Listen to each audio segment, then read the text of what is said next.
My name is Asma, and I'm a pharmacist, a pharmacologist, a very passionate farmer, a very proud Nigerian. Yes, immediately everybody will ask, how come a Nigerian? I'm a naturalized Nigerian, and I married a man from Kajuru local government, so I became a Kajuru woman.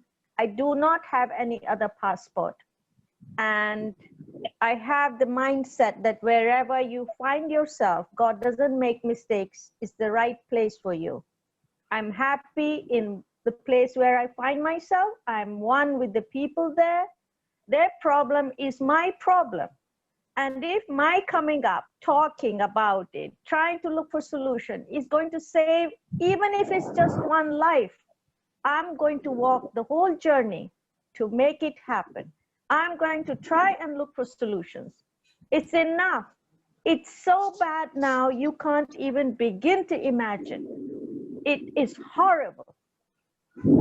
It is really bad. So I'm here to discuss with my country people, with people who have feelings for Southern Kaduna, to see how we can come together and look for solutions for this horrible situation.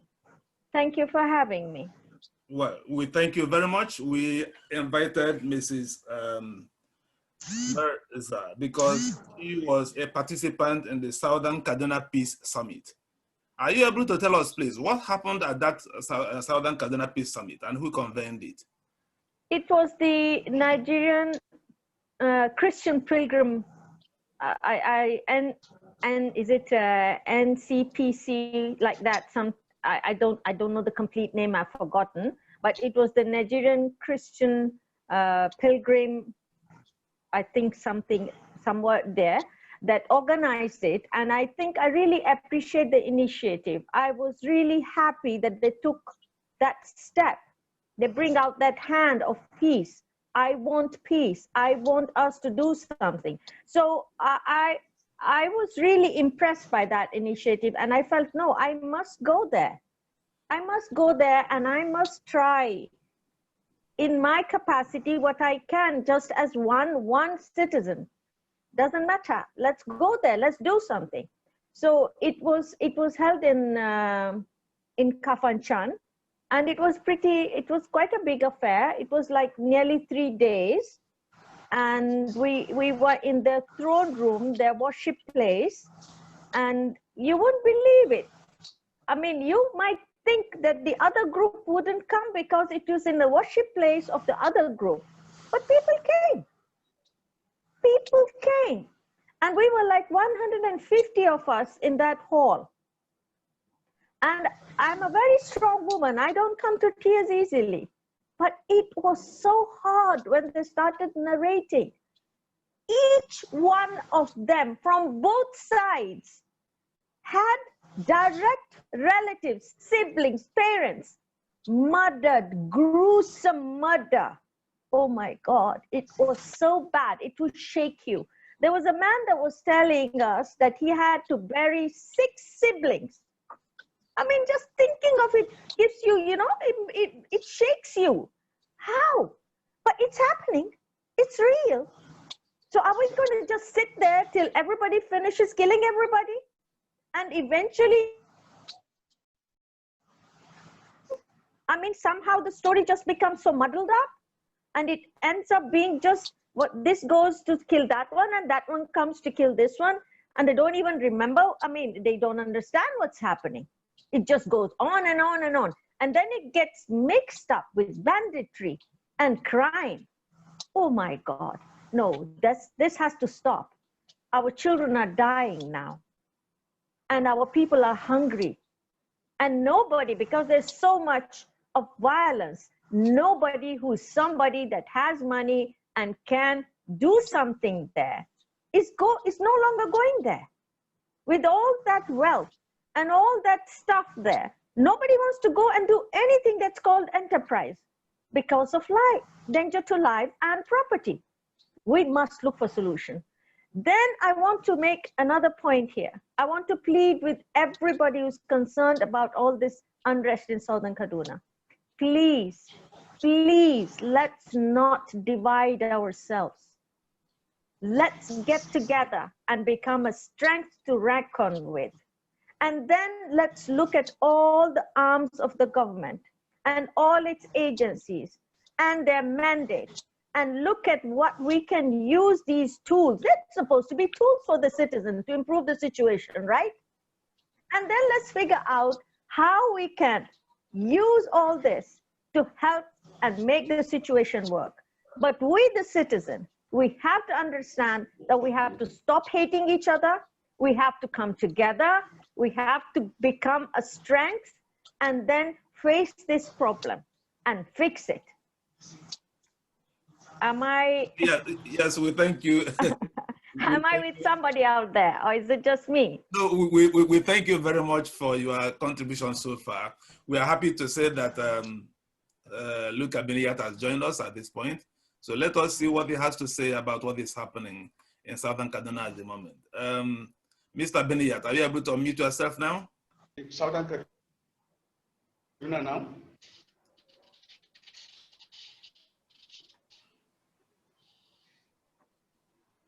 I can see that your bandwidth is low, but hopefully it will improve. Okay. Enable us. You can hear me now? Can I make a comment at this time? This is another thing. We don't have proper network in this place. So how are we supposed to even cry out?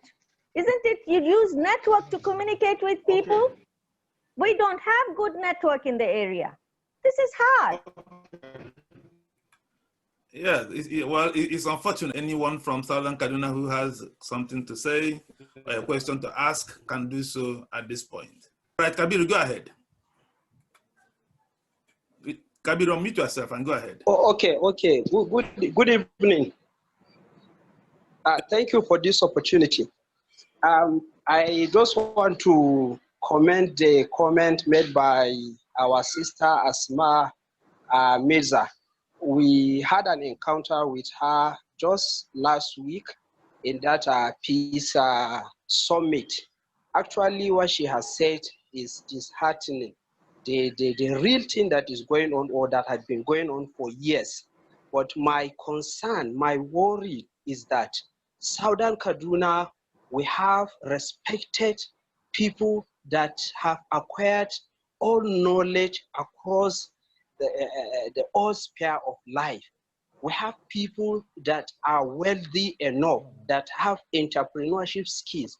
We have youth, organized youth that are healthy and capable.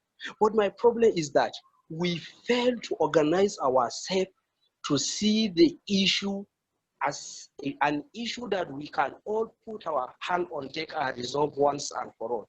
Jonathan Asake, please. I think your network is now well enough to make a contribution. Okay, thank you, Mr. Daniel. Yes. I'm sure you can hear me better now. Yes, we can hear you clearly. Yeah, you asked what is going on in Southern Kaduna. I'm happy to tell you that we have some form of respite from the nightly invasions that normally happen over Southern Kaduna communities for the past 4 days. We haven't had any of such reports. But what is happening in Southern Kaduna is something that should call for serious concern, from the Committee of Civilized Nations. As far as we are concerned, we are just seeing some cosmetic measures on the side of government to give a semblance of working towards achieving peace. It is one thing to have peace. It is another thing to be secured and have it in a sustainable manner. And it is another thing again to bring justice to the people that are affected. And then another thing to bring conciliation among we are as the natives of Southern Kaduna have no any other home to go. So we are desirous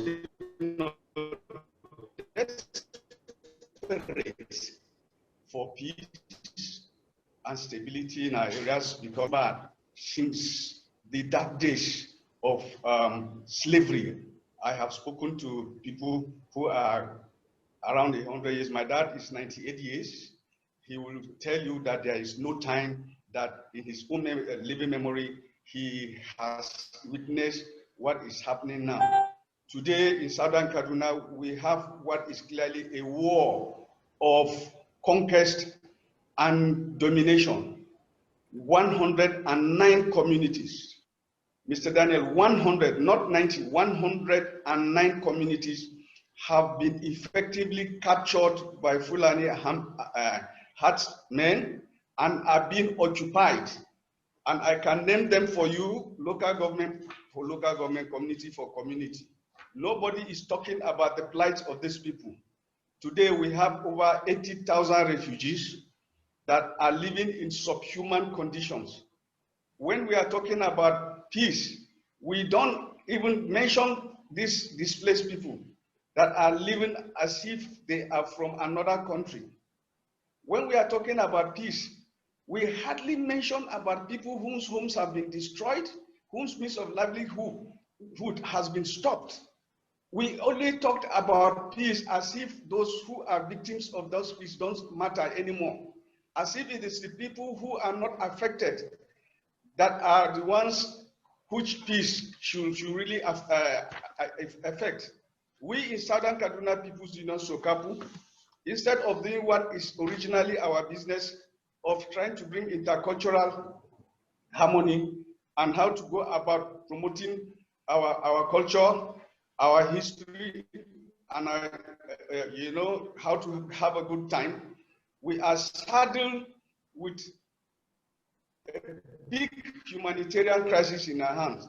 Because I can assure you, Mr. Daniel, that the state government is very elusive to tackling its own problem.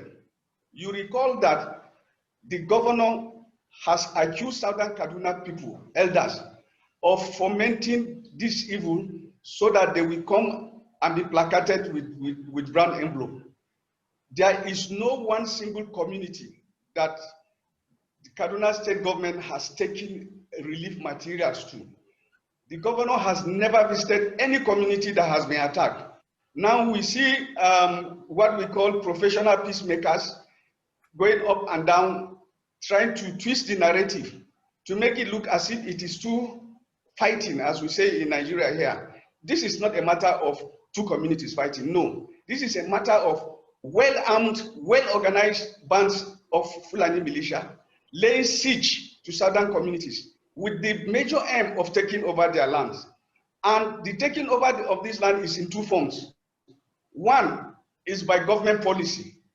There is already an expropriated part of southern Kaduna called Laduga in Zango Kata local government, part of Kachia and Kajuru, which has been given for the exclusive use of the Fulani. It was originally called Kachia Grazing Reserve, and it was 33 square 3,000 hectares. Under this government, it is even tell us that it's even bigger. The biggest investment of this state government. I will not tell you that the biggest capital project in Kaduna State is in Southern Kaduna. He's talking about that project that is more exclusively to the Fulani. So that is another way of grabbing land. By much as we are desirous for peace, there are a lot of things that should be put in place.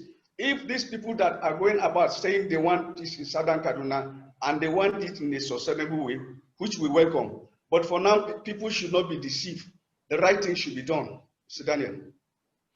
We thank you very much. One question I don't fail to ask is this.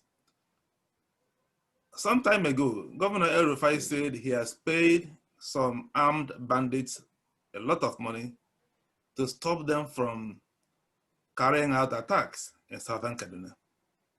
Another time, we also hear that there are third parties involved, foreigners who are not Nigerians, who come into not only in Southern Kaduna, but in all other parts of the north as well, to carry out these attacks.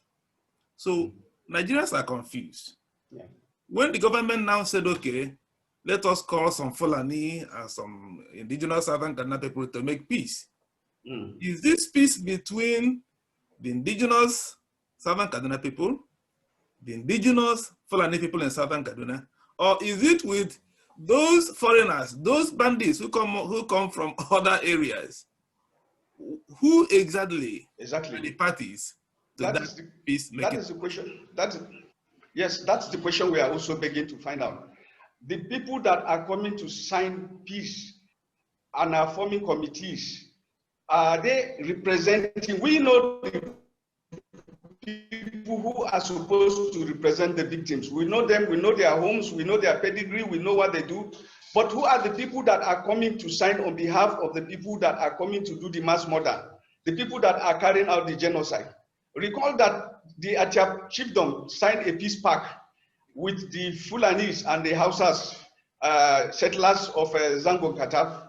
And then under that arrangement, some villages were still attacked, people were killed, a lot of things were burned. Now, if the governor himself is able to identify people that are coming to kill us, and he took money and gave them, and he wants peace and security to endure in Southern Kaduna, he ought to go and bring these people around the round table. If not so, let him tell us that the people that are signing on behalf of the Fulani and the Hausas are actually representing the people that are coming to kill Southern Kaduna people. And then we can hold them responsible for that. But you can see the irony of it. You take money and give to people who are murderers for the victims or so, not one nail. And then you want to tell us that you are looking for enduring peace? On that arrangement at 2016 that he claimed he gave, come and look at this. Hello, can you hear me, Mr. Daniel? Yeah, I can hear you. Go ahead. Under that 2016 that he claimed he gave money to the murderers in other parts of Africa. That was the time that the governor came down heavily on Southern Kaduna communities with retribution. He imposed a 24 hours curfew in Jama local government because the murder, the genocide was taking more, concentrated more at that time.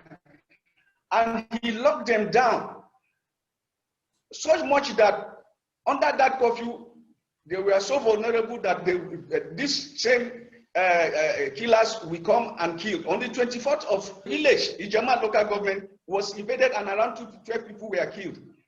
At the slightest opportunity that the governor had to inflict disadvantage and pain on us, he does not hesitate to do that. In the same 2016, youth were killed in Samaru Katap market and was curfew, 24 hours curfew.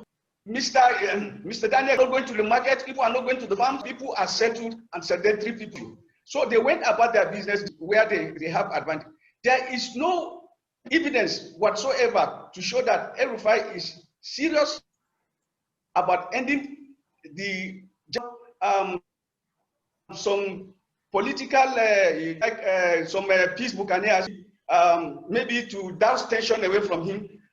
We thank the international community for bringing out, for coming out so strong to stand by Southern Kaduna, and I'm sure these are the kind of pressures that to make them. Did you hear? Yes. My conclusion. Yes, we are hearing you say that the pressure from the international community probably is what is mounting pressure on the state government to take action. We thank you. Let's go back to Mrs. Asma Begum, please. Are you satisfied with the efforts of the federal government, especially the state government as well, to solve this Southern Kaduna crisis? Are you satisfied with the effort of government so far? My approach is slightly different. My approach is that a block does not build a house. Yes, they put in some effort, but you know, to build a nation, to build a country, to build a city, a state, it takes more than just one block. They do their stuff, which sometimes is right, sometimes it's wrong, sometimes it doesn't suit us. But then we, the citizen, also have our own responsibilities.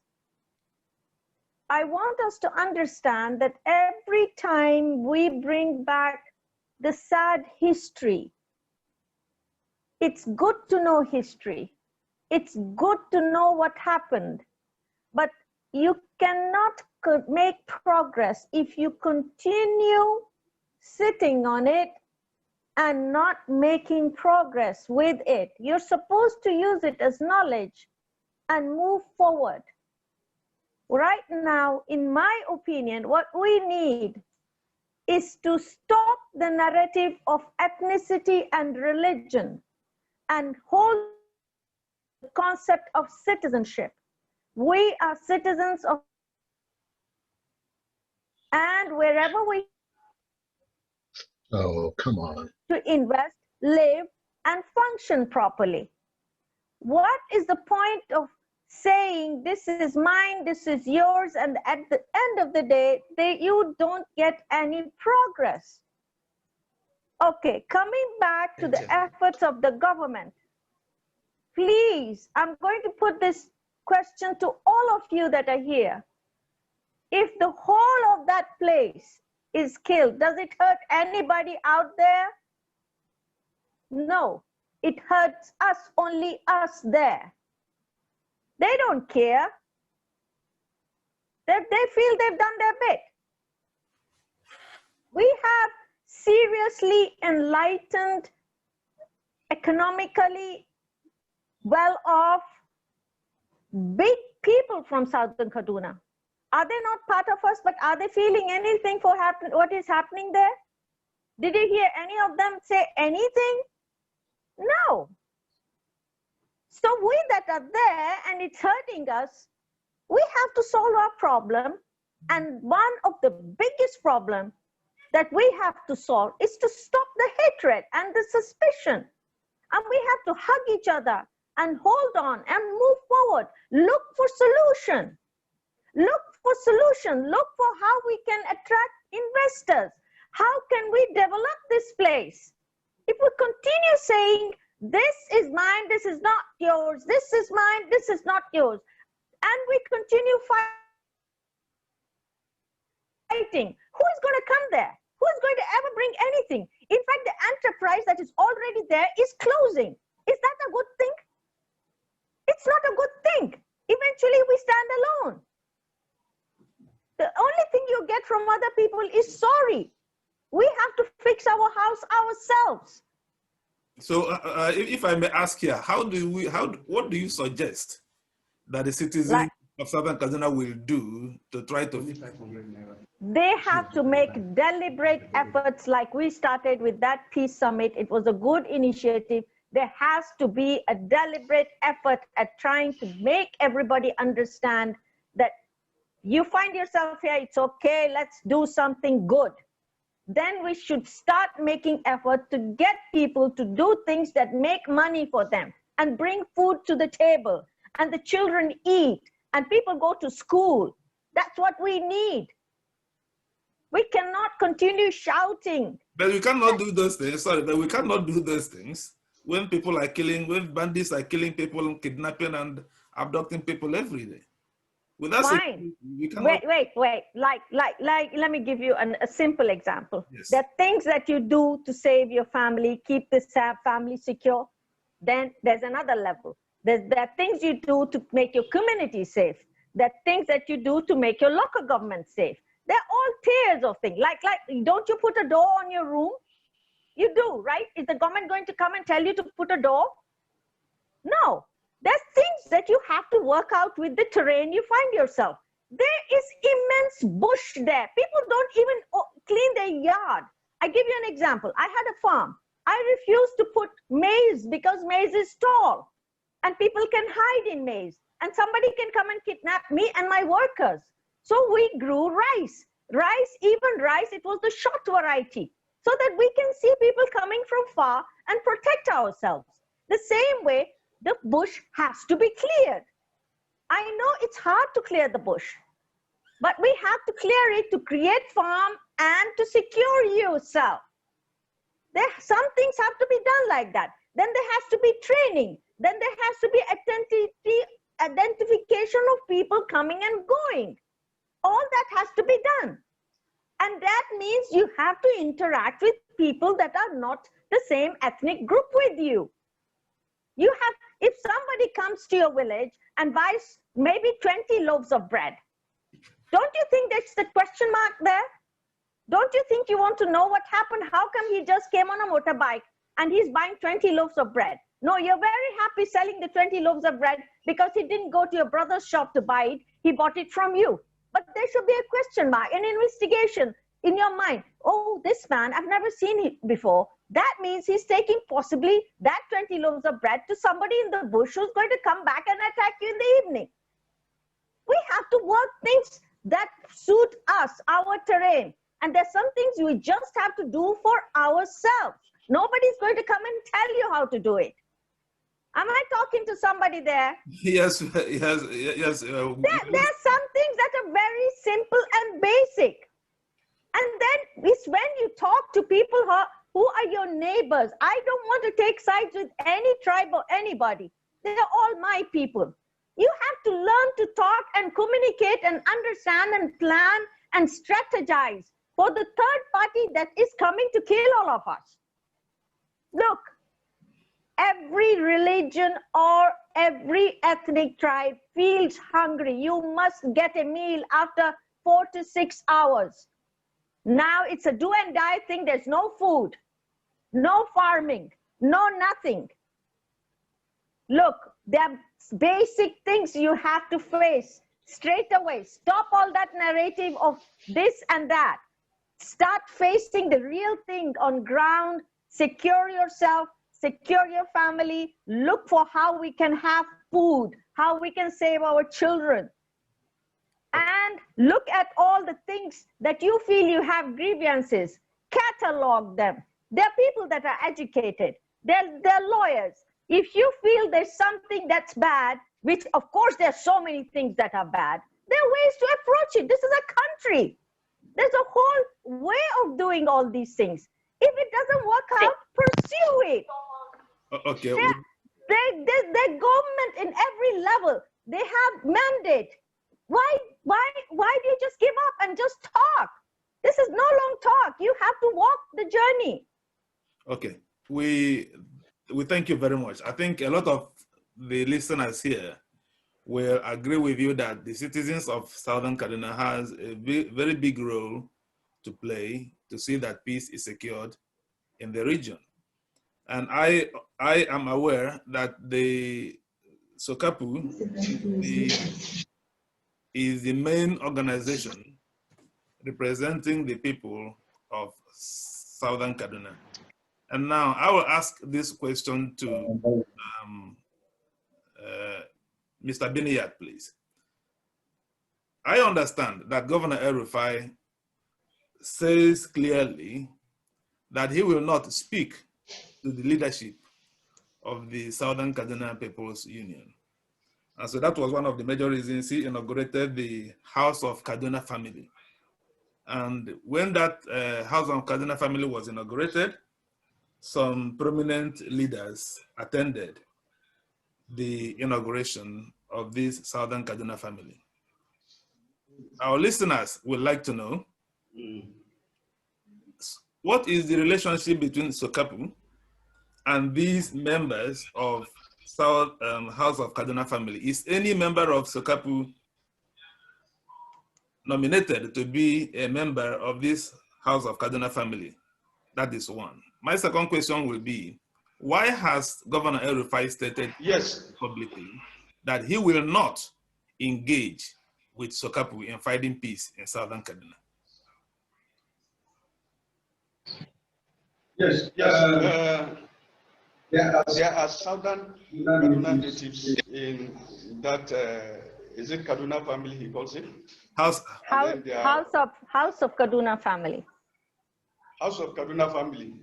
Yes, we have prominent Southern Kaduna people that are there. Some of them who have also been playing their roles to bring succor to our traumatized communities. Then we have other ones too from other side, but there is not one official of SOKAPU. But that's not the problem of SOKAPU at all. We are not after meeting with Governor El-rufai or not. We are not looking for his endorsement. We are not desperate to sit down on a round table with him. The most important thing to us is that our people have confidence in us, and they are, allow us to be the mirror. Is very profound and very important. If he wants, he can form all kinds of families of Kaduna. That is okay, as long as it's going to bring solution. But like I keep saying, it is because of the kind of pressure that have come to bear on the man that he's making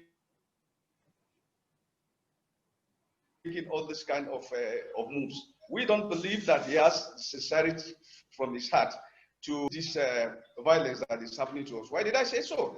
I said so because he had said very hurtful things about our people. He has denigrated our traditional institutions. He has put to jail our traditional elders. He has harassed, captured, and put in prison people who criticize his high-handedness on Southern Kaduna. He has sacked our people from prominent jobs in the civil service. He has carried out projects in other sides of the states to spite us. He has come out to the world to insult us. Anybody that really wants peace, as a leader, you have to start working on the psyche on people, and so that they will know that yes, whatever move you are doing, it is coming from your heart. He is yet to recount one of the things he said, and as if that is not bad enough, he is again carrying a time bomb in his hand. The 1992 Zango Kataf riot has been put to rest. He has gone up, dug it up, and said he was going to produce a white paper on it.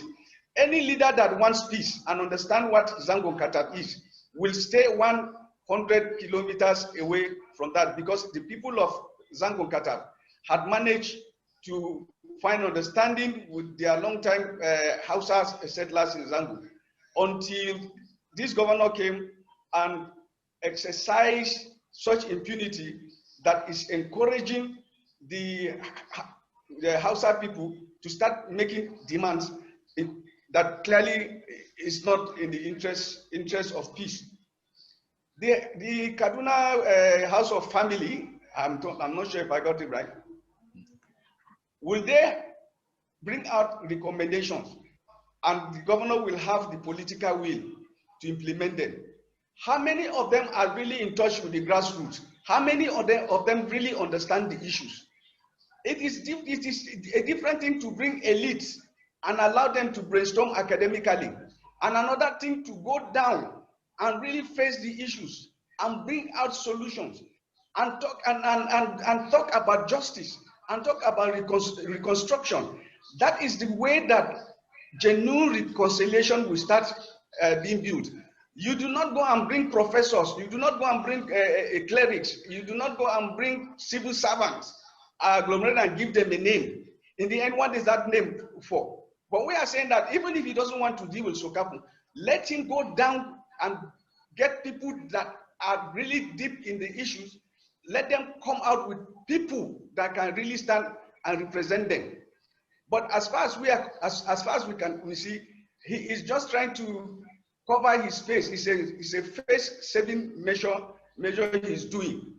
He had already formed a commission of inquiry on the Kajuru and Chukun and environment panel to look into what had been the problems and bring solutions. The panel has submitted his report. He has refused to make the report public.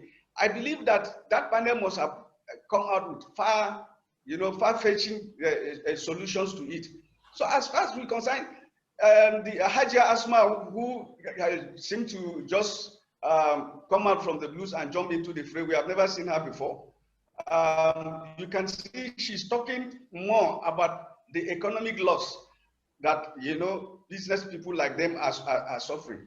To us in Southern Kaduna, the genocide is beyond economic recovery. It's more than that. It is a monumental tragedy that has redefined, reconfigured a lot of our communities.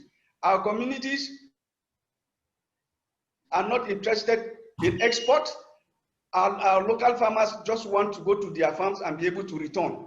Our farmers are not into manufacturing. They just want to be in peace, to go and put traps in the bush and catch animals or fish. These are the basic things. Even if you are not going to build roads for us, even if you are not going to give us electricity, allow us to go about our daily living. And that is the kind of people that have gathered, are these people that are bringing elitist measures to it. As long as we do not have basic stability and security and safety, all these measures about bringing investors and all that are not relevant to us for now. But we are sure that the potentials we have under a stable condition, Southern Kaduna, with all the intelligent brains that God has blessed us, with the natural endowment that is there, and with the Pacific and civilized culture, which has made Southern Kaduna to be a magnet of northern Nigeria. Mr. Daniel, I need to tell you that it is not true to say that Southern Kaduna natives do not welcome people. That's far not true at all. The Igbo community had settled in Southern Kaduna. They are the founders of Kafanchan. As far back as 1946, they have been able to establish a secondary school, the Igbo Teachers College in Kafanchan. It was the Igbos and Southerners that built the Kafanchan Junction Railway Station. And they started that level around 1920. By 1926, they had completed, and they had completely integrated into our communities. We have Tif of Southern Kaduna. We have Yorubas. If you go to Kagoro, you will see Tif people that have been there for 4 and 5 generations. They have no problem with us. We have settled, we have accepted them amicably. The same with other tribes. But for a particular ethnic group which has amalgamated itself into Hausa and Fulani, to start rewriting history and to start giving us this impression that we hate people that was going on between. And all these strange things are happening most intensively under the 5 years of this administration. Our relationship had never strained to this matter. Where nepotism and hatred of Southern Kaduna people exudes from the leadership of the government. And this has given the Hausa and Fulani communities that have been a long time host some measure of if you like, arrogance to come out and start staking claims that they are also natives of the area. For God's sake, how can you come from Sokoto and come and say that you are a native of, let's say, Santuan in Zankolkata?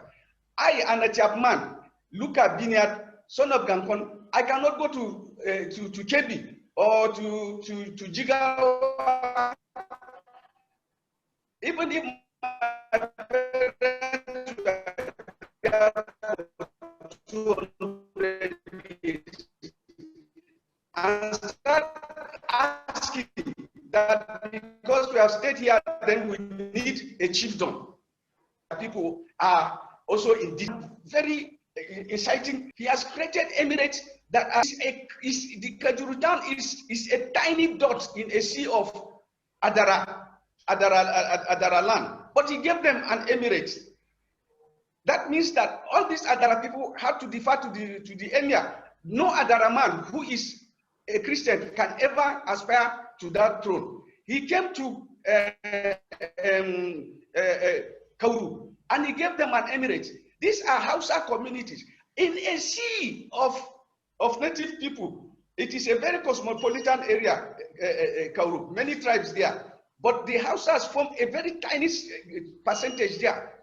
He is claiming that, that nobody is an indigene in Kaduna State. That everybody, that is funny. The Constitution recognizes that. So as far as we are concerned, 90% of the solutions of peace and security and well-being and stability of Southern Kaduna, 90% lies with the governor, just as is also 90% of the causes. That is my submission. We thank you very much. Let's take some questions now from those who've been listening to our chief discussants this evening. We take the first question from Ogadimma House. Are you able to unmute yourself and ask your question? Ogadimma House, please. Can you unmute yourself and ask your question? Hello, Daniel. Go ahead. Hello. Yeah, hello, go ahead. Thanks for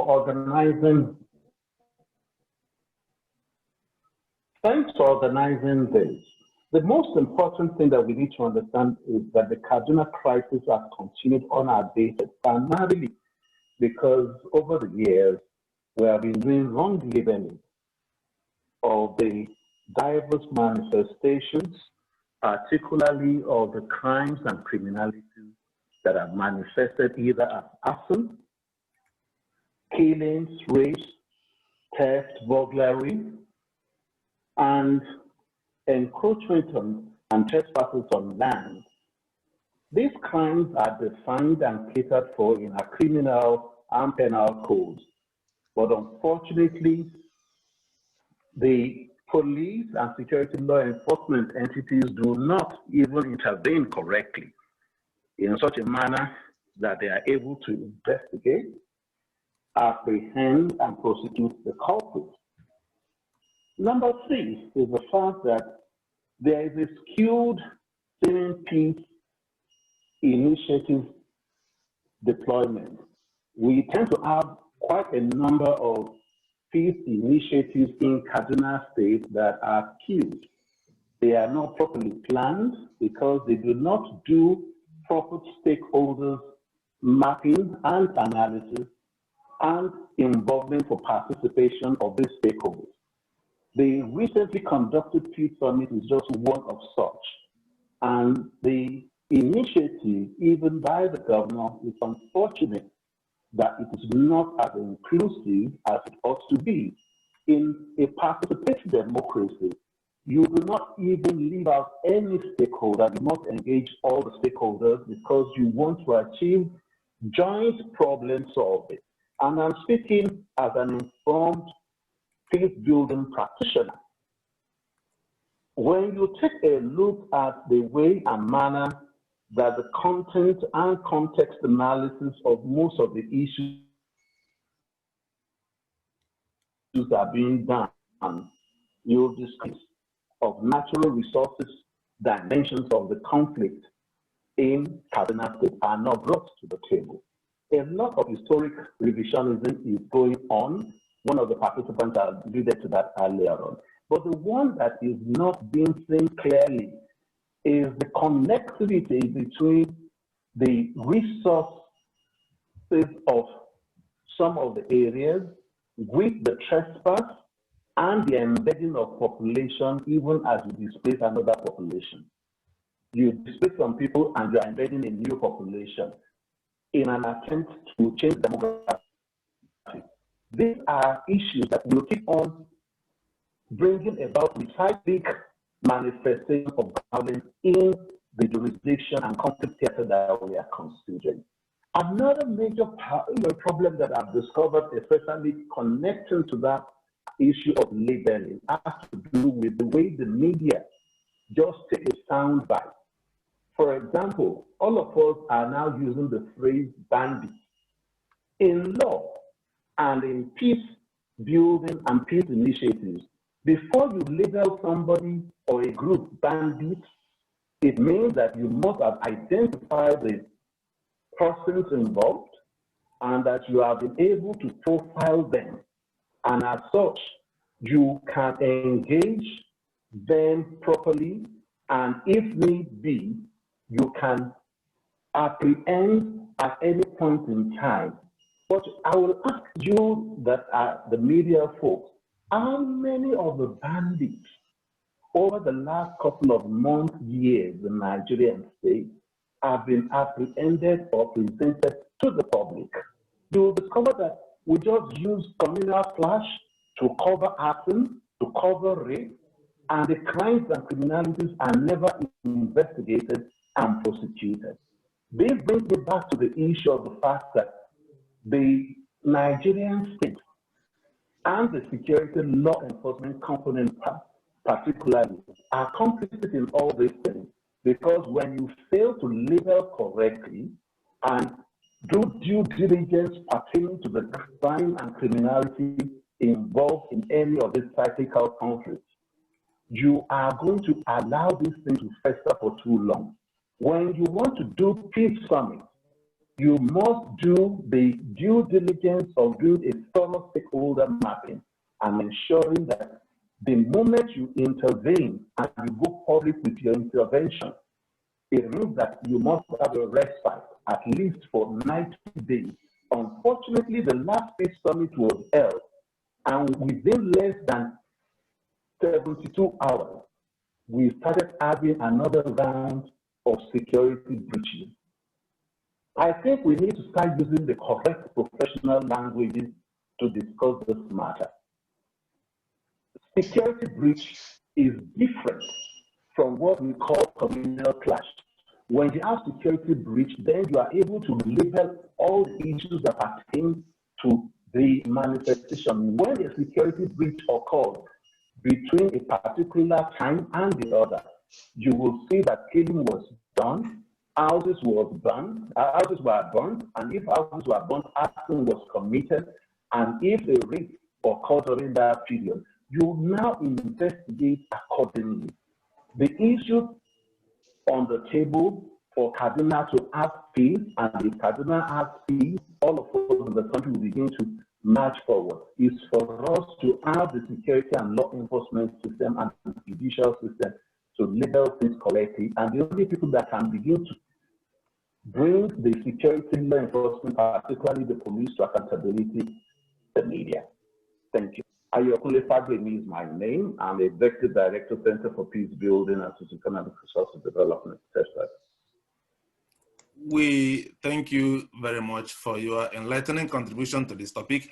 And because of time constraints, we will not go back immediately to our chief discussants. Let's take other comments as well. And please, our chief discussants, I appeal to you to make a note of those things so that it will enable you to respond to them once we've had the other contributors. Thank you.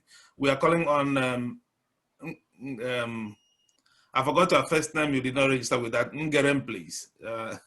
Can you unmute yourself? I think Henry Ngerem, if I remember correctly. Are you able to unmute yourself and ask your question or make a contribution? Yes, my issue is not questions per se. To both Asma and Lena, the issue here is that, like Daniel did indicate, the governor, who happens to be the chief security officer of the state, is himself a co-conspirator and a criminal. Wow. If we can. Okay. So that's one. The second thing that Asma indicated, and I extracted from that what you call community collaboration and policing. And that is being able to identify people you haven't seen before, and then question and talk to each other within the community so that you know who has come in and where they're going and why.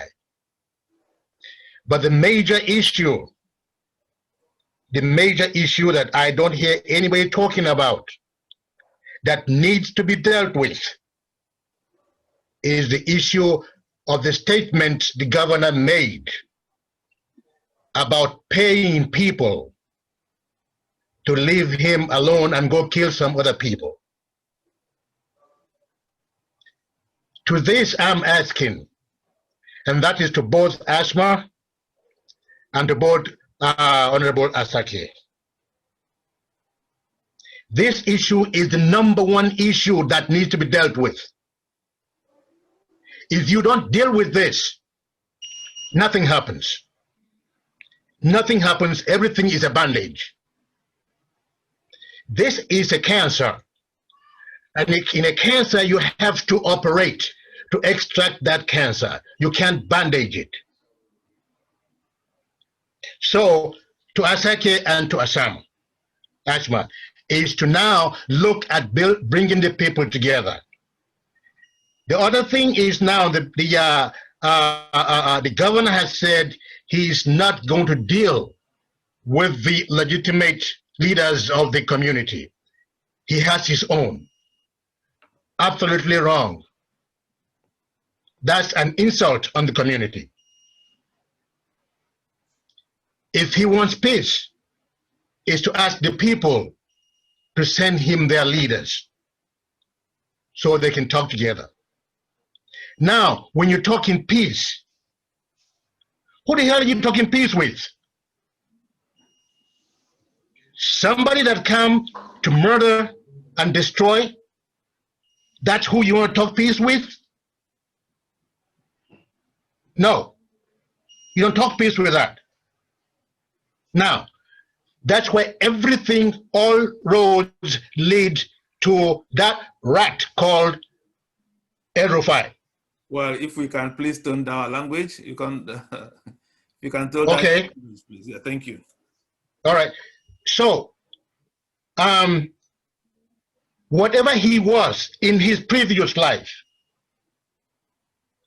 before now he ended up being a police officer. That's to me is a disgrace to the police force. For him to identify criminals and murderers, and instead of arresting and persecuting them, he pays them to go somewhere else. All right, So it is to deal with this issue first. And how do we deal with that? Can we get the House and the Senate to deal with that? Can we get lawyers to sue him for that? Because honestly, until you deal with that, all of the problems we talked about now, they are all valid. But that's the beginning of it. So if you take something in the middle, you're not going to solve it. Let's call on Yusuf Tijani to unmute himself, please. Can you, Yusuf Tijani, can you unmute yourself to make your own contribution quickly, please? Our time is far running out. Hello. Well, thank you so much. My name is Yusuf Tijani. I just got this invite this evening from a colleague. I'm a journalist. I'm one of those that cover the Peace Summit in Kaduna and Kafanchan. And I feel that it's really a welcome development coming from that part of the country. There should be a starting point for peace, for a discussion to take place like this. But I am worried that one of my colleagues here, Binniyat, is still referring to the issue of settlers and indigenous here. If Asma, whose parents are not Nigerian, cannot be called a settler, I don't think it's even right to even refer to somebody whose parents are Nigerians and they settle in that part of the country to be referred to as settlers. I hope Mr. Binniyat will respond in due course. Finally, let's call on Kabiru Muhammad, please. Kabiru, are you able to unmute yourself to make your comment? Okay, thank you for this opportunity once again. Still, I started the other time making my comment on the what Ms. Asma said, that our leaders, our elders, who are supposed to be seen in the front line, bringing workable solution, are busy politicizing these issues, busy attacking the governor, who is not part of this country. Although he is the leader, but I think the best solution is what Asma said. Let's go down to the bottom. Let's start it from the community. Most of these crises emanated from a simple communal crisis that can be solved communally. But we are busy politicizing it, accusing figures on people that are not residing in this area. You have said it, that we have people who are wealthy, who are residing elsewhere. Well, you cannot hear their word until when governor made a statement that they will come out and attack him. This is not what we are looking for. Let them come down to our local people. Let them mobilize the youth. Stanley, please, before we go to our guest, Stanley Ayasin, please, can you unmute yourself? Yeah, greetings to everyone in this platform. Thank you so much, Daniel, for this opportunity given to all of us to be able to air our view on all of the happenings around. Currently, I'm truly not at home, but it's kind of pathetic. It's painful to really always go over the news and find out that there is killings on a daily basis. I can't count the number of times that I was called upon to just try as much as I can to get in touch with one or two people so that security could be reached for our people. And at the end of the day, it turns out that the perpetrators do whatever they can do, and then they go out of these places, leaving scars and pains and worries in the hearts of people. People both at home and in diaspora are in serious pains. I agree with you, Asma, that the truth is we really need to look at how we can be able to talk about peace. But peace is an issue between two people. But the issue is we don't know who the other people are. You cannot talk about peace when you don't identify the other party involved. They are not identified. We don't know who they are. I mean, we can't go into peace dialogue with a ghost. We can't go into peace dialogue with a ghost. We should go into peace dialogue with people, with real people, physical people that we can see. There's a party that is truly hurt, is in pains. 80,000 people is not a joke. 109 communities is not a joke. It's a pain. It's hurtful. And so we cannot just wake up and say, come, let's have peace dialogue and let's discuss things. Who are we discussing with? Who are we talking with? If these people were truly paid, why were they paid? With the taxpayers' money, why were they paid? How on earth can you dialogue with someone that goes to kill over 10 people in a night? Why should you dialogue with them? So it's hurtful. I mean, it pains my heart that I wake up on my phone, I have pictures of countless people that have died, that I know them one-on-one, and it hurts me every day. It hurts me. We don't treat each other as human beings. It's not right. If somebody comes from another country and all he wants to do is take the life of somebody that is an indigene of the place, I should rather call myself an indigene and call that person a stranger, a visitor. And I have all rights to claim my position. And nobody should wake up and tell me that the same thing cannot happen in other places. It's sad enough that in Sokoto, in Zamfara, in other places, these things are happening. In the northeastern part of Nigeria, these things are happening. It's painful everywhere. And so let's look at the real issues. Let's look at them. And if a leader would wake up as a leader, you need to know your utterances. You shouldn't speak like every other person. You don't talk like every other person. You are a leader. You wake up and then you show that you're siding another party against another. You give power to whoever wants to do whatever. And they feel strong. While at home, I ride a lot of Okadas, we call them. And you find out that they tell you our own are in power. Now Musuda Mulki, our own are the ones leading. What does that go to tell you? It tells you that somebody feels his own is in power and so he can do and undo.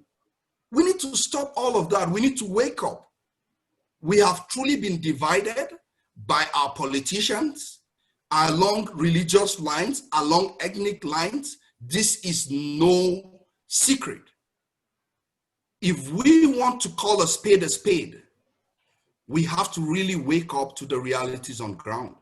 Let's stop deceiving ourselves. Money, economy, whatever comes after we look after ourselves. If we are alive, we can talk about money. But when all of us are dead, nobody can talk about money. That's my position. Thank you. To Mrs. Asma Mirza, please. Thank you. Once again, I will say yes, there is too much of hurt, too much of bloodshed, too much of violence. This is not okay at all. It's not okay. But then complaining that this one said this and that one said that and why, tell me, you've been asking this and you are trying to find out, did you get any answers for up to now? Have you gotten any answers? No. Have you made any progress? No. So there's just us. You have to understand it's just us here. And we have to devise ways, we the citizens.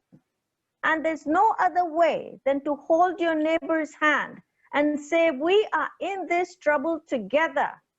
And that ghost that we don't know will not kill us anymore, because we're going to join hands and create a circle of peace.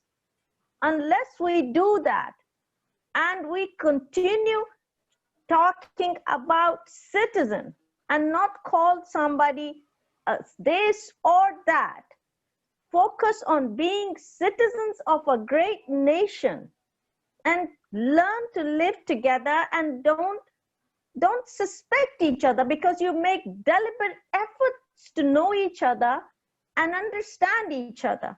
You will get peace. You, in all sincerity, need peace, but it's a journey and you have to walk.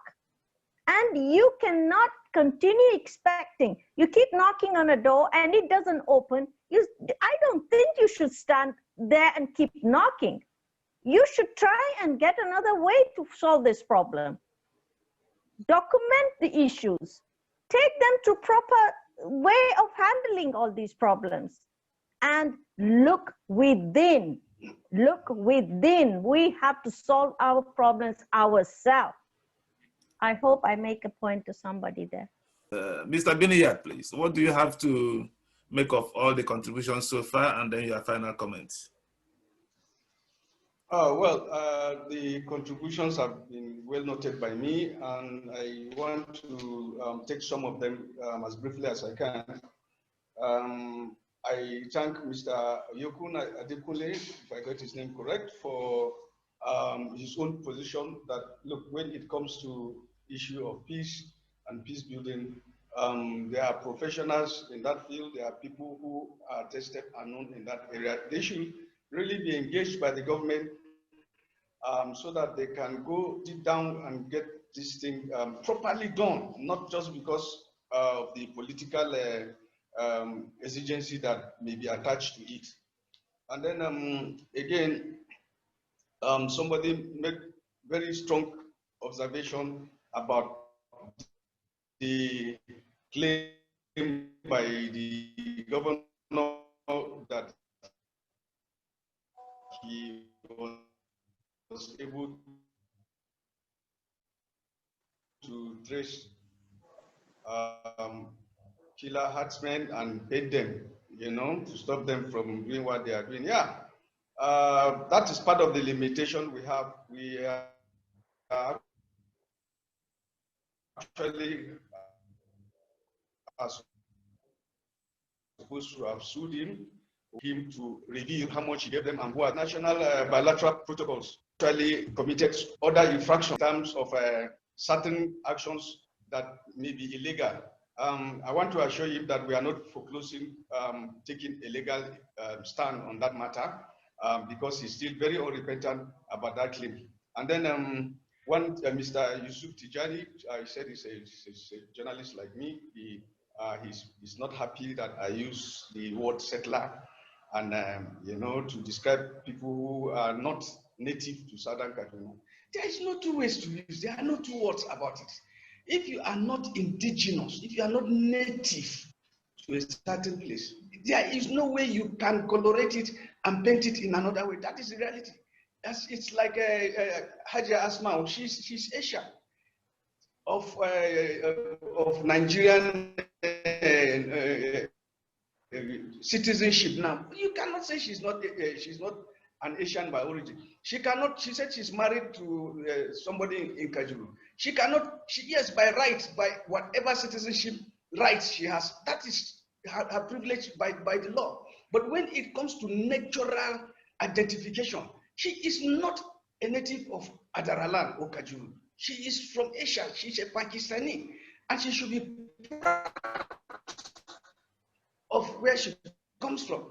And that's what we're saying. If you are not a native of Southern Kaduna, you are not an indigenous, you are a settler, and you should be proud of your own roots. The governor, this first official outing of Governor Nasir El-rufai was to bring the president of Mali. It's there, you can Google it. That is his first public outing.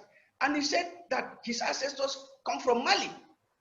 Why should he is very proud of his roots, where he comes from. He's a Malian by origin, by ancestry.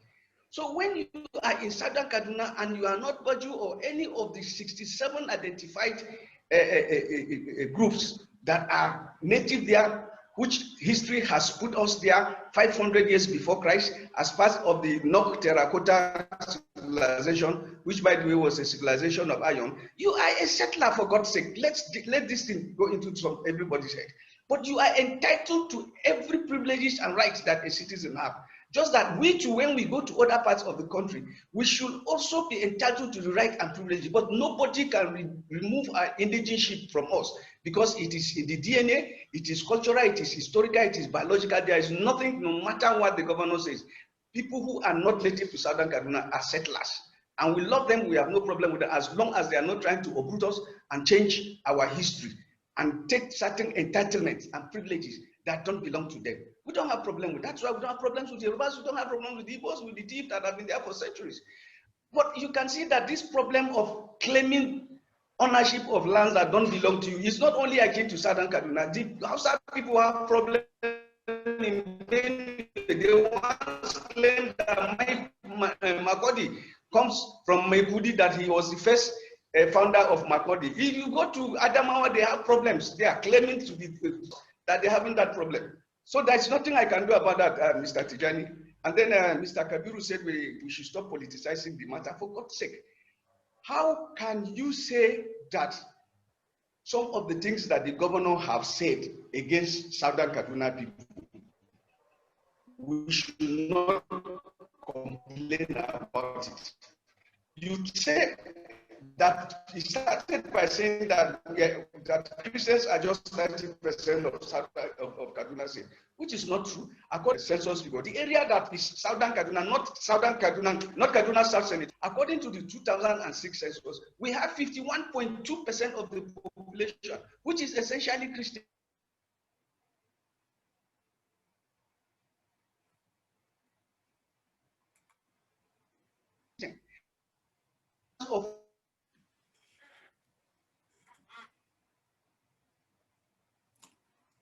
Okay, I don't know. I think the network is playing up now. But we are a minority when it comes to entitlements. We are a minority.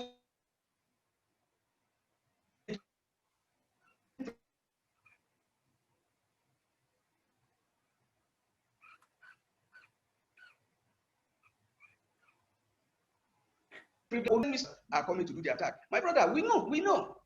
In the first place, the governor has helped us to identify them.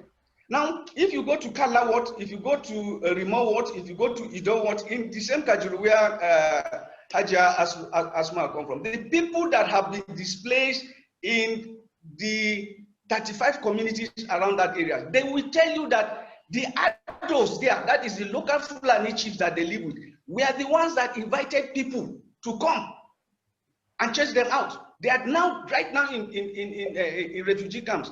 Mr. Daniel, if you want me to do a documentary on them in 2 or 3 days, I'll be able to bring that and show it to you. They are there. They will identify the names of the Fulanis who brought in strangers to kill them. It's the same thing.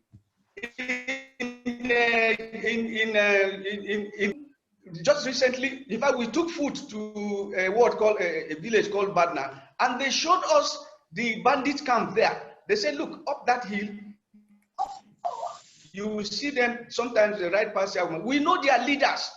So we know these people, they can be identified by the victims, and they are still roaming about, they are still occupying this land, and somebody is telling us that the communities of Southeast, that they should embrace peace with Boko Haram. Are they the ones to decide the peace, or Boko Haram is to decide the peace? You are living in your community and somebody is trying to insult you that it is the community that will decide whether it's peace. No, it's not the communities. It is the attackers. It is the marauders, government that should be held responsible. We have nowhere to go. So it is quite insulting to say that as long as the communities do not want to live in peace, there's not. That is very insulting, because we do not invite anybody to come to our community to kill us. We are helpless about it. We are powerless about it. And now you are telling us that until we agree to live in peace, you are not talking to the identified killers. You are coming to tell us that we are the one to own peace. Is that not an absurdity? So when people like Hajia Asma talk with the kind of passion, it's wishful thinking and it is diversionary. Let the federal authority do what they are supposed to do. We, the communities, have no choice. We are desperate for peace, desperate in the end of peace, so that we can go back our lives. Like I said, we don't care. Don't give us electricity. Don't build roads for us. Don't give simple lives. We have basic liberties of survival is guaranteed. After this government, we believe that another government that takes the dignity of the human person at heart, another government that believes in justice, another government that believes in the rule of law will come, and then we can make some progress from there. Okay. And I will repeat again that we have to strategize on how to learn to live in peace. We cannot continue with this, so and so should come and fix this problem. It has to be fixed at the lowest possible level. We have to learn to trust each other. We have to love unconditionally. We are human beings and we are citizens of the same country. Let's not make divisions. Let's come together and use it as a strength to move forward. Well, thank you very much for spending this evening with us. And we thank Mr. Luka Binniyat. Thank you very much for shedding more light on this very, very controversial issue. Thank you, Mrs. Asma Begum Mirza, please. Thank you. Thank you for having me. Bye. The discussion will continue, and one day there will be peace in Southern